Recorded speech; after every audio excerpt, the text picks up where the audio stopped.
Hey, what's up? The Brew Dude is back here with another beer. Today we have the second part of the Sapporo Black Premium Beer and Sapporo just Premium Beer. I did the Sapporo Black Beer, the Black Lager, last video. So if you haven't checked it out, check it out. Or if you want to look at this one and then look at the other one, that's completely fine. Now we have the Premium Beer. This one's 4.9% alcohol by volume. So it's just like, it's about the same, the 4.9 to 5%. Unless you're a machine or some type of ABV reader, you won't even be able to tell the difference, right? I really enjoyed the Sapporo Black Beer. I've had this one several times, so I'm excited to even just have it. It's nice and cold. There's something about the Sapporo that has this specific aroma and taste that I really like. But let's go ahead and revisit it again.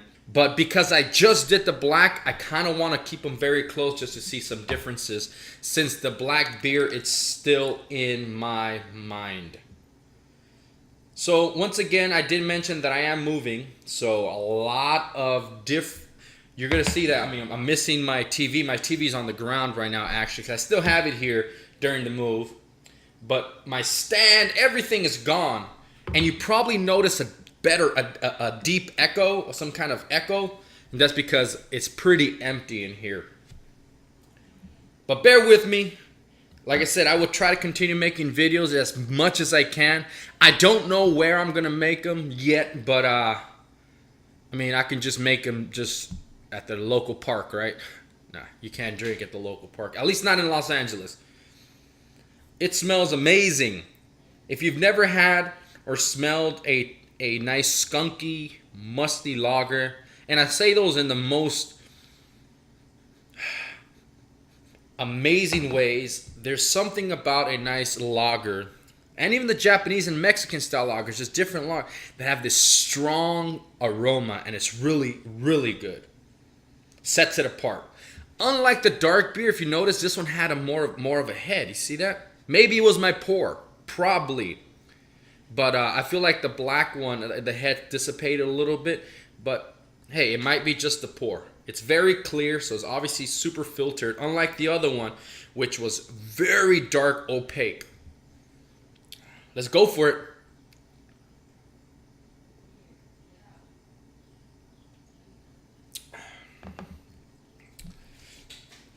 It's literally flavor-wise, it's like night and day with the black one. The black one had super roasted notes, and this one here is just clean and crisp. Just a nice back note of the grain that was used. Very clean, very crisp, nothing slimy in the mouth. I do taste a little bit of the hops that were used. I can't tell you what they are, but I can tell you that it comes in with the flavor and it comes in with the actual grain notes. Now, it's not super bitter. That's not what I'm talking about. And if you know, if you kind of just do a little research about brewing, and you understand that, hops are boiled with the beer, with the wort, at different stages. If you want to get more bitter flavors, then you'll boil hops for a longer amount of time, and basically you're converting those oils, and they convert into these bitter notes, right?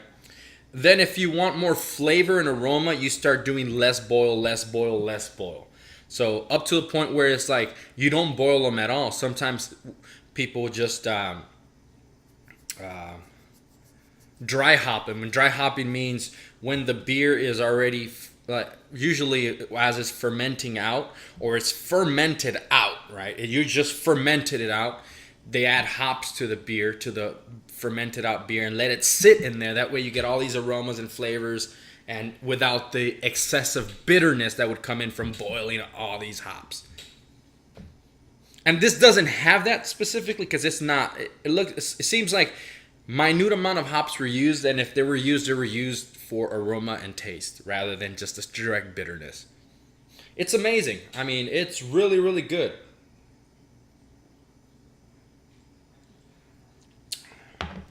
It's definitely a beer I enjoy drinking. It's not hitting your face, but it's not even that. It's not like flavor bomb, but it's not just bland, right? There's some lagers out there, you're just like, wait a minute. Are you giving me a lager? Or are you giving me water? This has character to it. You know, this has an identity. Some lagers just don't have that. I do recommend you go out and find it, search for it, and drink it. And if you do it safely with friends, with family, or whoever you want, or by yourself, just like I do in an empty house. Thank you for watching, subscribing, and liking. And with that said, the Brew Dude is out.